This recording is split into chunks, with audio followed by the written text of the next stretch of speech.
Hello សួស្តីអ្នកនរគ្នាចូលឆ្នាំហើយអ្នកនរគ្នាសុខទុក្ខមិនអីហើយថ្ងៃនេះខ្ញុំមកដោះកាតមើលថាតើបន្ទាប់ពីចូលឆ្នាំហើយថាតើទេវតាក៏ដូចជាអ្នកតាមថែអាសាអ្នកទាំងអស់គ្នាមានរឿងអីខ្លះចង់ប្រាប់អ្នកទាំងអស់គ្នានៅក្នុងស្លាបការទាំងអស់នេះគឺខ្ញុំបានដោះហើយអ្នកទាំងអស់គ្នាហើយខ្ញុំមើលឃើញថាបន្ទាប់ពីភាពរីករាយសប្បាយរីករាយក្នុងកំឡុងពេលចូលឆ្នាំដែលអ្នកទាំងអស់គ្នាបានដើរហើរទៅគ្រប់ទីកន្លែងទាំងអស់មិនថាអ្នកគ្នាទៅណាប៉ុន្តែការរីករាយទៅនឹងពិធីបុណ្យចូលឆ្នាំខ្មែរនឹងហើយខ្ញុំឃើញថាអ្នកទាំងអស់គ្នាអាចនឹងមានឱកាសអីមួយមិនថាអ្នកតាមថែសារអ្នកទាំងអស់គ្នាចង់ប្រាប់អ្នកទាំងអស់គ្នាថាអ្នកទាំងអស់គ្នាអាចនឹងមានឱកាសអីថ្មីនេះដែលចូលមកបន្ទាប់ពីចូលឆ្នាំហើយអាចជាឱកាសអាចជាគំនិតដែលអ្នកទាំងអស់គ្នាអាចលេចឡើងនៅគំនិតណាមួយនៅក្នុងការធ្វើកិច្ចការងាររបស់អ្នកទាំងអស់គ្នានឹងឯងអាចមានគំនិតបំផុសអីមួយឬក៏ការចាប់ផ្ដើមនៅឱកាសអីមួយសម្រាប់អាជីពការងារក៏ដូចជាការរកស៊ីរបស់អ្នកទាំងអស់គ្នាហើយបន្តមកទៀតយើងឃើញថាអ្នកទាំងអស់គ្នាឥឡូវអ្វីដែលទេវតាក៏ដូចជាអ្នកតាមថែសារអ្នកទាំងអស់គ្នាឥឡូវចង់ឲ្យដឹងបានន័យថាគាត់ចង់ប្រាប់អ្នកទាំងអស់គ្នាថាអ្នកទាំងអស់គ្នាមានភាពចាស់ទុំច្រើនគំនិតអ្នកទាំងអស់គ្នាជ្រៅបានអ្នកទាំងអស់គ្នាអាចចេះគ្រប់គ្រងអារម្មណ៍ខ្លួនឯងមានចិត្តគំនិតការគិតអីក៏ដោយគឺរៀងជ្រៅជាងមុនស្គាល់ពីអារម្មណ៍ខ្លួនឯងដឹងថាខ្លួនឯងគួរធ្វើអីមិនគួរធ្វើអីធ្វើមិនដើម្បីឲ្យខ្លួនឯងអាចបោះជំហានទៅធ្វើរឿងអីផ្សេងទៀតនៅក្នុងជីវិតនឹងបានហើយជាធម្មតានៅពេលដែលយើងចាប់ផ្ដើមដឹងថាអូខេខ្លួនយើងធ្វើអីគេបានឬក៏គេថាដឹងថាខ្លួនឯងគួរតែធ្វើអីមិនគួរធ្វើអីបានអញ្ចឹងអាការខំប្រឹងប្រែងហ្នឹងវាក៏ទៅតាមនឹងដែរលទ្ធផលគឺវារត់ទៅតាមការខំប្រឹងប្រែងរបស់យើងម្នាក់ដែលយើងខំប្រឹងសម្រាប់ខ្លួនឯងហើយទេវតាក៏ដូចជាអ្នកតាមថែអាសាអ្នកទាំងអស់គ្នាគឺគាត់ចង់ប្រាប់អ្នកទាំងអស់គ្នាឲ្យអ្នកទាំងអស់គ្នាហ្នឹងបានន័យថាបដោតទៅលើខ្លួនឯងកុំសូវខ្វាយខ្វល់ទៅលើរឿងអីមួយចំនួនដែលវាគេថាដែលវាចូលក្នុងជីវិតយើងដូចថាតំណែងឬក៏អីមួយក៏ដោយគាត់ចង់ឲ្យយើងហ្នឹងបានន័យថារៀងផ្ដាច់ខ្លួនខ្លះបើថាយើងព្យាយាមផ្ដាច់ខ្លួនដូចក្នុងសង្គមឬក៏អីក៏ដោយយើងរៀងផ្ដាច់ខ្លួនឬរៀងឆ្ងាយមិនមែនឲ្យយើងផ្ដាច់យកតាមម្ដងទេតែចង់និយាយថាឲ្យយើងហ្នឹងចេះយល់ស្គាល់ពីកលៈទេសៈណាដែលយើងគួរទៅកលៈទេសៈណាដែលយើងមិនគួរទៅក្នុងលក្ខខណ្ឌហ្នឹងអញ្ចឹងអ្នកថែអាសាអ្នកទាំងអស់គ្នាចង់អ្នកទាំងអស់គ្នាអញ្ចឹងដើម្បីឲ្យកាលណាយើងមានឱកាសនៅម្នាក់ឯងច្រើនយើងមានចំណេះជំនាញយើងមានសមត្ថភាពនៅក្នុងការអភិវឌ្ឍខ្លួនរៀនចំណេះជំនាញក៏ដូចជាចំណេះដឹងអីផ្សេងដើម្បីយកទៅអភិវឌ្ឍខ្លួនបន្ថែមទៀតទៅលើ skill មួយឬក៏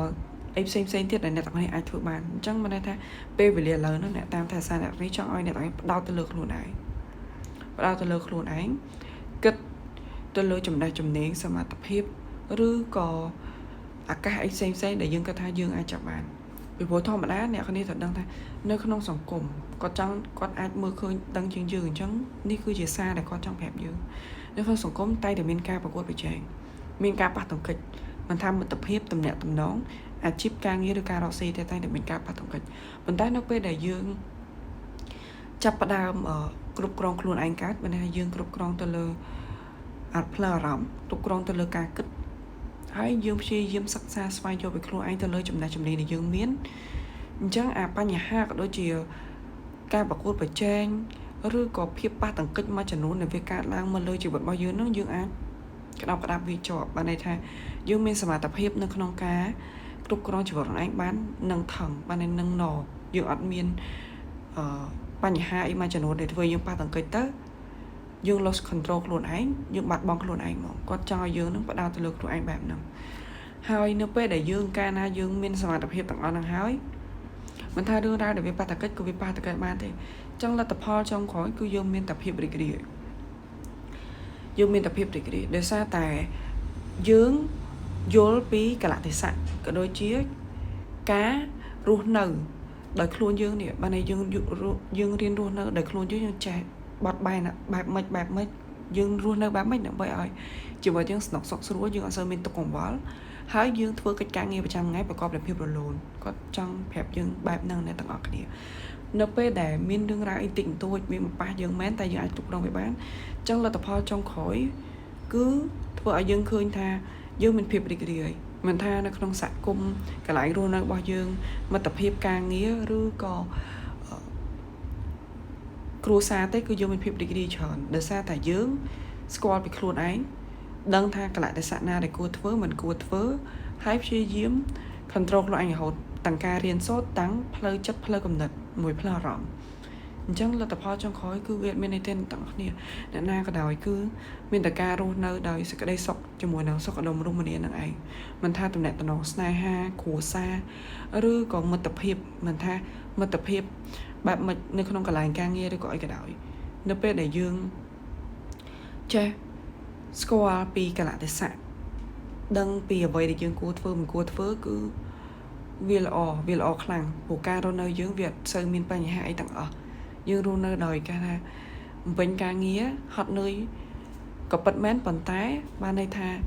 យើងបានត្រឡប់មកវិញដោយសេចក្តីសុខផ្លូវកាយផ្លូវចិត្តយើងអត់សូវមានគេថាភាព stress ច្រើនឬក៏ depression អាចឈានដល់ឋានៈ depression យើងអាចមានទេអញ្ចឹងនឹងគឺជាសារដែលអ្នកតាមថែសារអ្នកទាំងគ្នាចង់ប្រាប់អ្នកទាំងគ្នាឲ្យដឹងបន្ទាប់ពីចូលឆ្នាំហើយមិនថាអ្នកគ្នាសប្បាយរីករាយប៉ុណ្ណាក៏ដោយឬក៏អ្នកទាំងគ្នាសប្បាយក្នុងពេលចូលឆ្នាំប្រហែលថ្ងៃនឹងមិនក៏ដោយតែត្រឡប់មកវិញគឺត្រូវស្រឡាញ់ខ្លួនឯងបានច្រើនហើយបើមានឱកាសអីក៏ចាប់យកឱកាសទាំងអស់ហ្នឹងទៅតែបើឱកាសណាវាមិនស័ក្តិសមក៏យើងមើលរំលងខ្លះទៅហើយថ្ងៃហ្នឹងខ្ញុំមានតែប៉ុណ្្នឹងទេ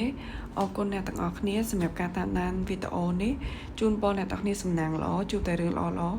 ជាពិសេសគឺអ្នកទាំងគ្នាជោគជ័យធ្វើអ្វីទៅសម្រាប់គ្រប់បំណងប្រាថ្នាទាំងអស់គ្នាអ្នកទាំងបាយ